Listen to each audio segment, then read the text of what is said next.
Allez, c'est parti. Donc, bienvenue pour l'édition française de ce livre, Les péchés, le livre du péché de l'Église. Enseignement perdu et oublié de la sainteté. On va prier vite fait pour aborder ces deux, trois chapitres qui sont des petits chapitres par rapport au long chapitre que vous avez entendu qui a duré quand même 1 heure, hein. Donc, prions, fermons les yeux. Seigneur Jésus, je te remercie pour ta grâce, je te remercie pour ta bonté. Touche les gens, Père, qui vont écouter, sois avec eux et parle-les, Père, et pour qu'ils puissent aussi partager et prêcher ce qu'ils ont entendu dans ton Église, qui est défaillante. En nom de Jésus, Amen. Alors, chapitre numéro 2. Comment demander pardon pour ses péchés? Alors, donc cette partie-là est divisée en 4 points. 1. Donc, vous devez reconnaître vos péchés et reconnaître votre état de pécheur, que vous péchez tous les jours, tout le temps, de deux manières, manière inconsciente et manière consciente. Qu'est-ce qu'un péché inconscient? Un péché inconscient, et en fait, c'est quelque chose qu'on fait qu'on ne pense pas que c'est un péché. Quand j'étais plus jeune, on va dire que j'étais habillé de manière assez impudique. Pour moi, je pensais pas que c'était un péché. Je me pensais justifié par la grâce de Dieu comme on nous le prêche à l'église, mais quand j'ai appris que c'est un péché, c'est là que je fus conscient que c'est un péché. Et quand vous marchez avec Dieu, la sanctification avec Dieu, en fait, au fur et à mesure que vous avancez avec Dieu, il y a beaucoup de péchés que vous ne voyez pas que vous faites, où Dieu met la lumière dessus. D'accord? Numéro 2, sur vos genoux, vous demandez pardon avec grande tristesse. Donc vos péchés que vous avez reconnus, par exemple. Si c'était un des péchés qui ont été dits et mentionnés dans le chapitre 1 à l'église, vous demandez pardon à Dieu. Et vous demandez sa miséricorde pour votre pauvre âme et que Dieu et que Jésus vous lave avec son sang. D'accord? Hum. Numéro 3. Chaque jour, chaque heure, tant que vous pensez, vous demandez pardon pour vos péchés inconscients et vous demandez à ce que Jésus vous lave avec son sang le matin, l'après-midi ou le soir pour éviter de rater l'enlèvement car on ne sait pas où est-ce que ça va arriver. Est-ce que ça sera la nuit, le matin, l'après-midi, le jour? Quel est le critère, le fonctionnement qui fait qu'on est pris ou on n'est pas pris? Donc, pour éviter ça, il faut demander pardon à ses péchés conscients et inconscients tous les matins, tous les matins, midi, soir, le plus souvent possible quand on y pense. Lorsque vous demandez pardon et que vous demandez que le sang de Jésus vous purifie, votre comportement change. Vous allez voir que vos épreuves vont être plus faciles qu'avant. D'accord?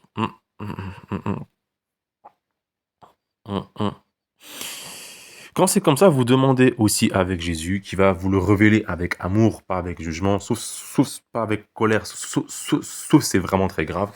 Les péchés cachés que vous ne connaissez pas. Donc je reprends l'exemple du péché euh, euh, euh, euh, que vous ne connaissez pas. Et quand vous avez la révélation, vous demandez pardon à Dieu. Voilà. Et vous devez pratiquer le contraire, le comportement, la chose contraire. Normalement, quand vous demandez pardon à Dieu, normalement, il y a certains péchés où ça va, c'est OK, mais des fois, il y a des péchés qu'il faut réparer les conséquences. Je parle par rapport au mensonge. Le mensonge, le vol. Il faut pas rester comme ça, caché. Non, il faut aller dire la vérité. Je t'ai volé, je te rends l'argent. Et il faut dire, je t'ai menti. Comme ça, quand tu dis ça, c'est numéro un, tu montres que tu es un vrai chrétien, que tu es un homme de valeur, que tu n'es pas un lâche, un peureux, un coward, comme on dit en anglais. Quatrième étape, excusez-moi, il y a certains types de péchés qui demandent de jeûner 3 jours à cause des conséquences qui sont, à cause de lourdes conséquences et terribles, à cause de lourdes, grosses et conséquences désastreuses. Quand on n'est pas chrétien et qu'on vient à Jésus, les péchés sont pardonnés, les conséquences sont effacées. Cependant, lorsque on est chrétien et qu'on pêche, il y a les conséquences, ce qu'on appelle le karma. Voilà.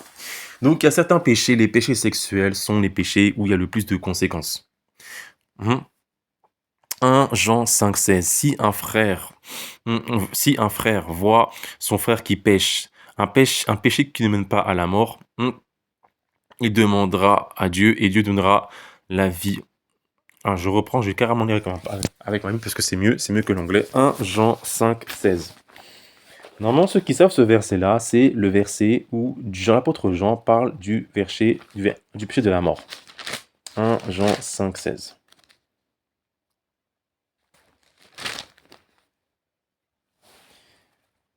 Si quelqu'un voit son frère commettre un péché qui ne mène point à la mort, qu'il prie, et Dieu donnera la vie à ce frère.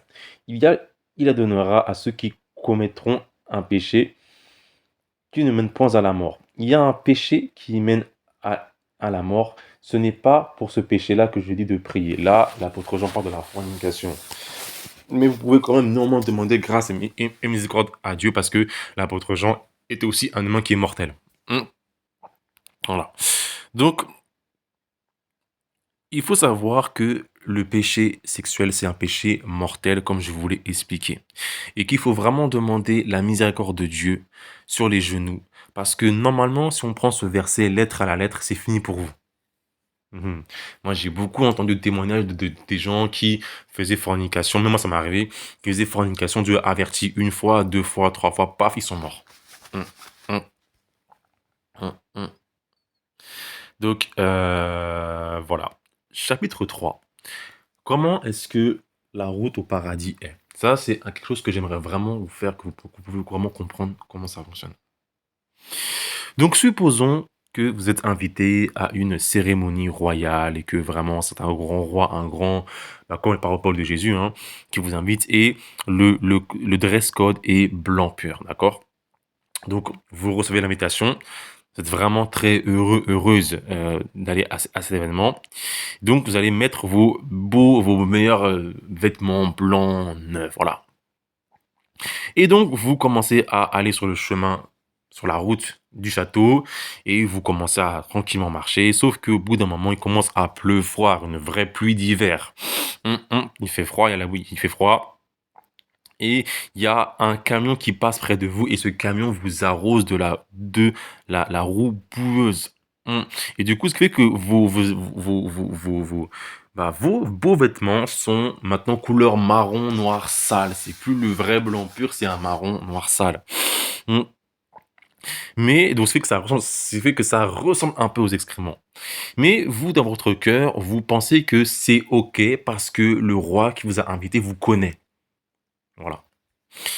Donc, vous vous rendez devant le palace, vous faites la queue comme tout le monde a une belle robe, d'autres ont des robes saillies, sales, déchirées, et c'est votre tour, et les gardes vous regardent et vous refusent d'entrer parce que vos vêtements sont sales. Par là, en fait, le symbolisme, enfin, l'analogie, c'est que la roue du paradis, elle est comme ça. Hmm. Ce qui veut dire que vous péchez sans se rendre compte et vous pouvez être infecté par le péché d'autrui. Voilà pourquoi est-ce que l'apôtre Paul a dit que les mauvaises compagnies corrompent les bonnes mœurs.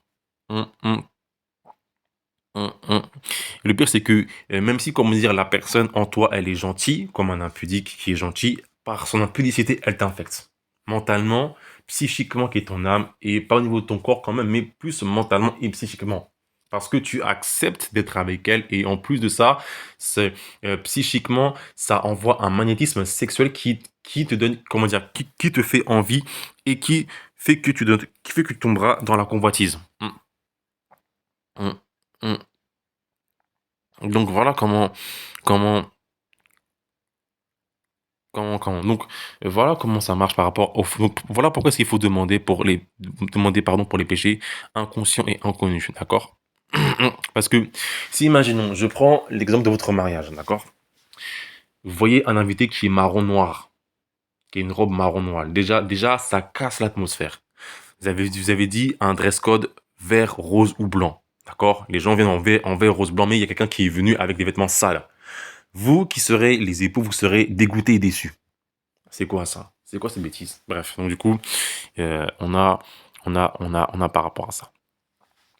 Chapitre 4, l'image va être affichée, si je le peux. Comment être habillé dans l'église. Donc l'image qui est affichée est une bouddhiste que j'ai croisée à Paris, qui est une femme blanche en plus, hein, habillée vraiment très pudique, un temps d'hiver. Donc on la voit, elle a sa robe, jaune, elle a un cou, un col remonté, elle a un torse qui fait que c'est naturel. Il n'y a rien de serré, rien de moulant. Bah voilà quoi, franchement, elle est très bien habillée pour Krishna, son dieu. Voilà.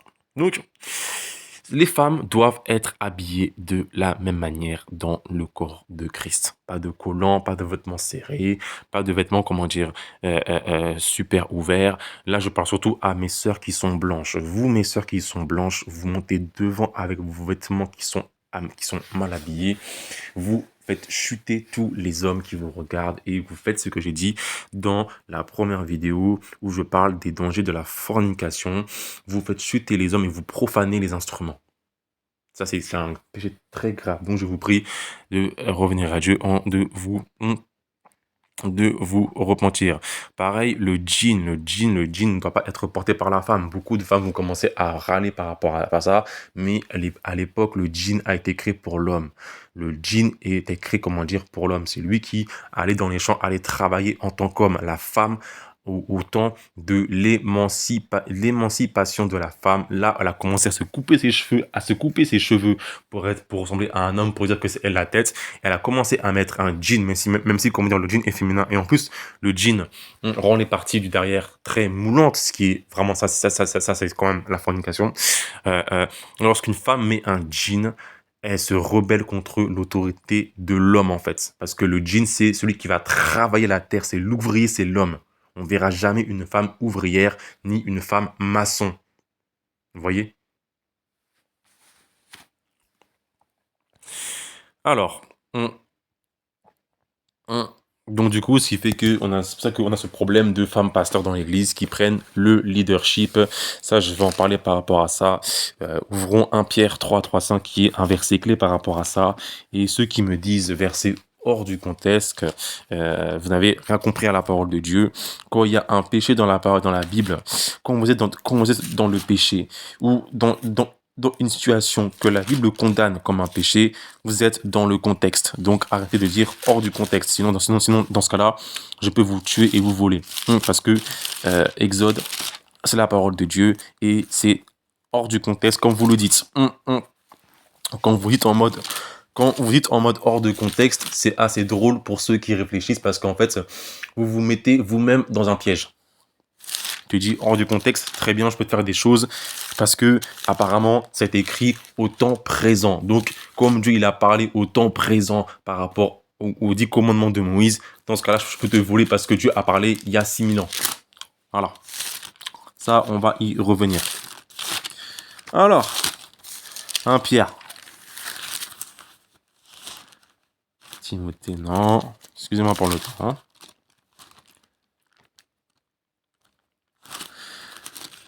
1 Pierre 3:5 déclare, tranquillement. Ayez non cette parure extérieure qui consiste dans les cheveux tressés, les ornements d'or et les habits qu'on revêt, mais la parure intérieure est cachée dans le cœur, une femme incorruptible d'un esprit doux et apaisible qui est grand devant Dieu. Ainsi se paraît autrefois les saintes femmes qui espéraient en Dieu, soumises à leur mari, comme Sarah qui obéissait à Abraham. Donc simple comme bonjour, le verset est simple comme bonjour. Quiconque va discuter, va commencer à argumenter, alors que la parole a dit A, B, C, prouve que vous avez un esprit d'antichrist. Ça prouve que vous rejetez Jésus-Christ. La parole dit que l'antichrist, c'est la personne qui va renier Jésus-Christ. Il y a plusieurs antichrists, il y a le chef, Mr. Obama, qui est le chef, qui est l'antichrist, d'accord? Mais il y a ses enfants, l'antichrist qui renie Jésus. Renier Jésus, c'est renier la parole de Dieu. Beaucoup de femmes qui sont charnelles, et même beaucoup de femmes qui sont, charnelles, vont me sortir que Esther était belle. Excusez-moi, Esther s'habillait pas comme une prostituée. Esther n'avait pas de jean à l'époque. Esther respectait bien la valeur homme-femme. Esther n'avait pas ses cheveux bouclés. Oui, donc il faut faire attention par rapport à ça et il faut que les chrétiens arrêtent de se justifier parce que ça sert à rien de se justifier. Vous disiez ouvertement au démon qui veut vous, au diable qui veut vous mettre en enfer que vous êtes d'accord pour aller en enfer. Voilà. Après, c'est à prendre ou à laisser. Donc, je vous prie de bien vous repentir et de retirer ça et d'appliquer la parole de Dieu. Au niveau des hommes, Au niveau des hommes, les hommes doivent éviter d'avoir des pantalons serrés et d'être habillés courts, d'avoir des débordeurs où on voit les bras, d'accord? Où le torse est mis en valeur. Ça fait un peu efféminé, mais malheureusement, les femmes, elles aiment ça. Pour elles, un homme, c'est quelqu'un qui va bâtir une maison. Donc du coup, le bâtissement, le symbole de la construction est le carré. Et du coup, l'homme, par son torse, a une sorte de carré. Du coup, ce qui fait que la femme va, va, va, va avoir ça. Tout ce qui est boucle d'oreille, piercing, retirez-les aussi. À quoi ça sert? Hmm. À quoi ça sert? Est-ce que Jésus, il est venu, il a prêché un évangile où on met des piercings? Non, même pas. D'accord? Et les hommes doivent avoir des coupes de cheveux naturelles. Moi qui suis métisse, mes cheveux ont poussé, je sais pousser mes cheveux, parce que l'apôtre Paul va dire que oui, que c'est une honte par rapport à que c'est une honte à la nature d'avoir des cheveux longs, mais Jésus avait aussi les cheveux longs. Et Samson aussi avait aussi des cheveux longs. Donc là, on voit que c'est un verset qui a été modifié par l'Église catholique pour rendre compte les chrétiens. Moi, mes cheveux sont longs et du coup, tout seul, ça m'a fait des dreadlocks. Quand vous êtes un homme et que vous voulez, comment dire, avoir vos coupes de cheveux et vos dreadlocks, vous voulez ressembler à vos stars. Et là, c'est de la convoitise. Quand Dieu disait à Moïse, dans la parole de Dieu qui est éternelle, qui dit que tu ne convoiteras pas ton prochain, c'est que en gros, ça peut être son corps, ses vêtements, sa femme, sa nourriture, sa maison. Tu vois, le monde convoite beaucoup le métissage. Moi, je suis métisse, mes cheveux ont poussé, ça fait des dreadlocks. C'est naturel, j'ai le droit. Mais ceux qui vont parce qu'ils veulent ressembler à des stars ou à des potes, vous êtes dans la convoitise. Voilà. Donc toi, mon frère Renoir, qui est là ou qui naturellement a fait des dreads, ce qui veut dire que t'es pas allé chercher le coiffeur, c'est bon, c'est ton partage, c'est ta bénédiction. Voilà. Au niveau des coupes de cheveux, vous devez arrêter. Moi, des fois, qui suis aveugle, des fois, j'ai l'impression de voir des démons sur terre parce que les coupes de cheveux font que les gens ressemblent à des démons quand je les vois. C'est assez effrayant. Et du coup, le monde invisible marche dans la loi de l'analogie, de ce qui se ressemble s'assemble. Vous ressemblez à Lucifer car vous êtes les fils de Lucifer car vous ressemblez à Lucifer. Et la sanctification ne marche même pas parce que vous ne savez même pas ce que c'est la vraie sanctification. Et le mot tout est sanctifié, pour vous, c'est vague. Pour vous, c'est vague. C'est ambigu. Vous utilisez le mot sanctification comme ça, sans vraiment avoir eu une profonde réflexion. Parce que même moi, avant, je faisais ça, mais je suis devenu honnête avec moi-même et j'ai reconnu que c'est trop vague. C'est trop ambigu, c'est trop vague. Comment ça marche, la sanctification? Ça y est, il faut dire que c'est sanctifié, ça marche? Non, c'est faux. Voilà. Et les hommes aussi doivent, moi je recommande, hein, mais laissez pousser votre barbe, parce que votre barbe c'est la virilité et il y a un pouvoir qui est derrière aussi. Un homme, en temps ancien, c'est ce qui est une vérité, le sage, le doyen était barbu avec ses cheveux à l'image de Dieu. Mais la personne qui se rase comme la société aujourd'hui actuelle, c'est que par rapport à la vraie doctrine, à la vraie science, c'est quelqu'un qui n'a pas de savoir, qui n'a pas de sagesse et d'autorité. Soyez francs en vous-même, les gars. Si, comment dire, vous voyez un homme, deux hommes, un qui est barbu et un qui est barbu, cheveux longs, et un qui est, comment dire, tout rasé, tout, comment dire, clean au niveau des cheveux, on aura plus envie d'accorder la sagesse, le leadership à l'homme barbu. Parce que la barbe et les cheveux longs symbolisent l'expérience. Alors, chapitre 5, si je ne me trompe pas. Directive pour les membres de l'Église. Donc, quiconque voudra prêcher la parole de Dieu, jouer, chanter, adorer ou faire les choses du service dans l'Église doivent absolument observer et appliquer tout ce qui est écrit dans le livre du présent document. Ceux qui servent dans le corps de Christ, dans l'Église de Jésus, ont une responsabilité plus élevée que la personne qui vient s'asseoir.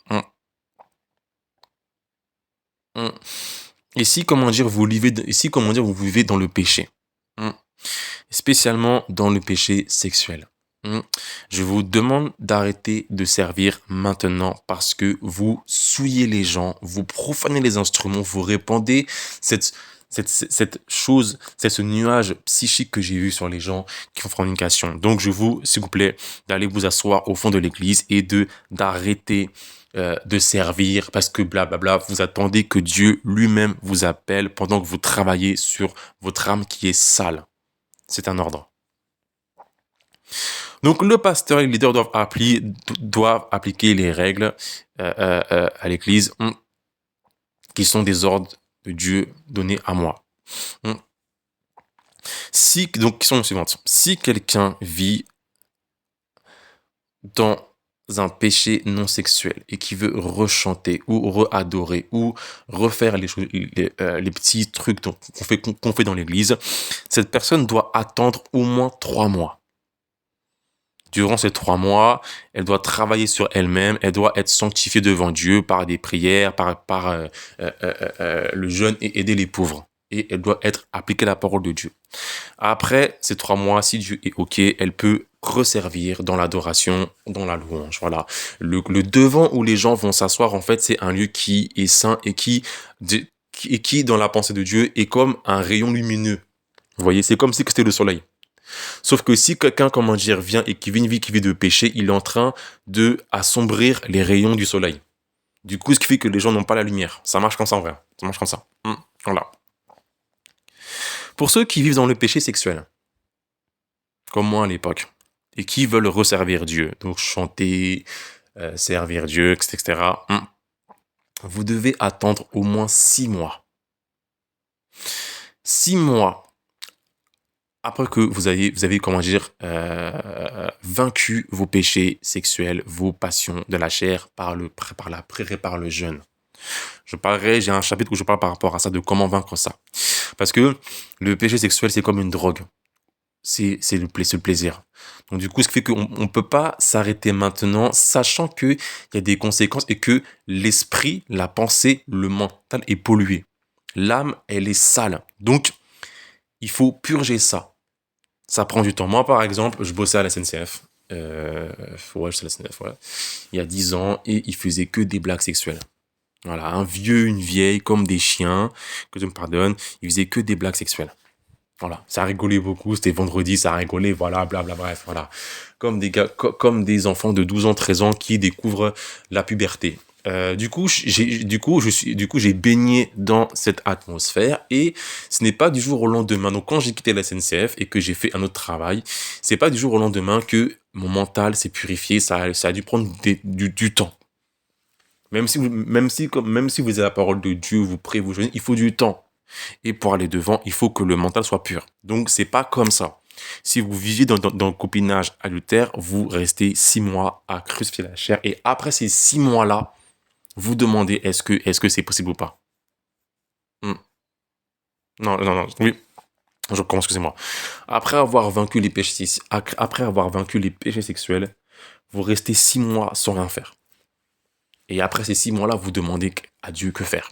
Voilà. Parce que c'est pas, je reconnais que les chrétiens aiment Dieu, qui sont zélés, mais c'est pas n'importe qui va devant comme ça. Il y a des règles à respecter, il y a des principes à respecter. Le monde invisible est un monde que l'humain ne voit pas. Donc c'est pas parce que c'est invisible que on se permet de faire n'importe quoi. Au contraire, il faut être prudent. Si, comment dire, ce que je viens de dire par rapport au péché sexuel, même au péché en général, et ça, je l'ai vu de mes propres oreilles, je l'ai vu, mais moi, je l'ai ressenti, Dieu peut vous tuer. Oui, je répète, moi, Dieu a failli me tuer. Hein, parce que je faisais fornication avec une fille dans l'église, c'était terrible. Dieu a failli me tuer. Donc, vous devez faire attention, car c'est vraiment sérieux. Dieu ne rigole pas avec la fornication. Et donc, c'est sérieux. Dieu a tué quelqu'un dans la Bible parce qu'il a profané par ses mains sales. Prenons le cas de 2 Corinthiens, excusez-moi, 2 Chroniques 13, 7, 11. J'avais vraiment paraphrasé. C'est David qui danse, qui ramène le char de l'Éternel à Jérusalem. Et il y a Uza qui était à côté. Et du coup, le char était posé sur 2 vaches. Et du coup, les vaches ont commencé à faire pencher le char et Uzi, qui se croyait juste devant Dieu, Uza, pardon, ou Uzi, je sais pas comment c'est en français, qui se croyait devant Dieu, qui se croyait juste devant Dieu, comme beaucoup de chrétiens pensent être juste devant Dieu, oui, a voulu par bonté, voilà, mettre les mains sur le char, sur l'arc de l'alliance pour que il puisse pour qu'il ne puisse pas tomber. Cependant, comme il a profané en fait par ses mains sales, par ses pensées sales, le char de l'alliance, Dieu l'a frappé sur le coup. Oui, oui, oui, je suis vraiment sérieux. On joue on est avec là, on parle de Dieu lui-même. Maintenant, imaginons votre téléphone, je le prends, d'accord? Je le prends, vous me le prêtez. Et je vous le rends vraiment sale, cassé, immonde, dégueulasse. Comment est-ce que vous allez me regarder? Donc sur ça, on est d'accord. Donc malheureusement, lorsqu'un chrétien meurt tué par Dieu à cause de la profanation, vous êtes malheureusement mort dans le péché et c'est l'enfer pour toujours. Donc, soyez pas, ne vous précipitez pas à aller devant. Soyez prudent et attentif.